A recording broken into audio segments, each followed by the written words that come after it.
dedicated to potato and sweet potato research.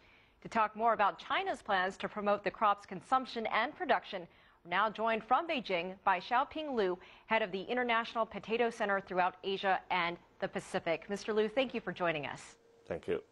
First, I know you've spent a lot of time at the Potato Center in Peru. Has that been an inspiration for your center in China?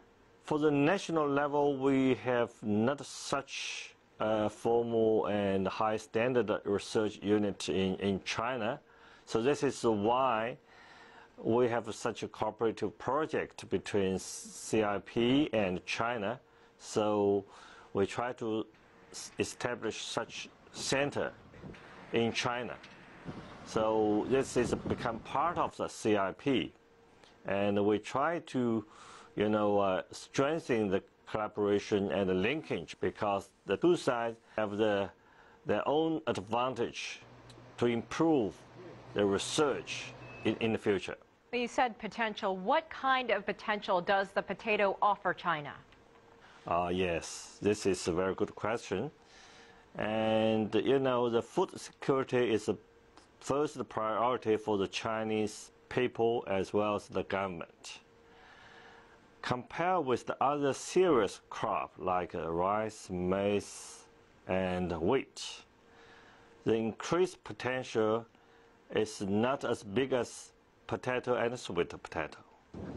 The tube and the root crops has a big potential to increase their production. Nowadays, the Chinese government is targeting for increase such crop from current 80 million tons per year to 150 million tons per year in next 5 years. When people in the West first think of potatoes, they may think that they are unhealthy, but actually the opposite is true. The both potato and sweet potato are very nutritious and health. But the cooking, particularly fried potato, is not so healthy food. This is the most common for the most of people. And so this is give us a new topic to do the further research.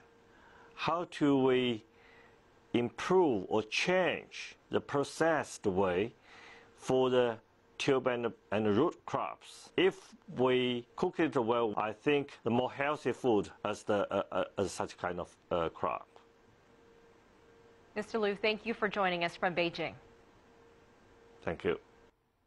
When Americas Now returns, we'll head to Buenos Aires to meet some young journalists who are helping change their community one story at a time.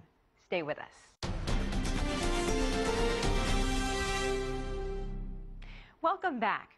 If you go to any large metropolitan city in South America, you'll see small shacks with aluminum roofs along its outskirts. In Buenos Aires, hundreds of thousands of people live in these villas or shanty towns where unemployment, drugs, and crime often spell a bleak future for its residents.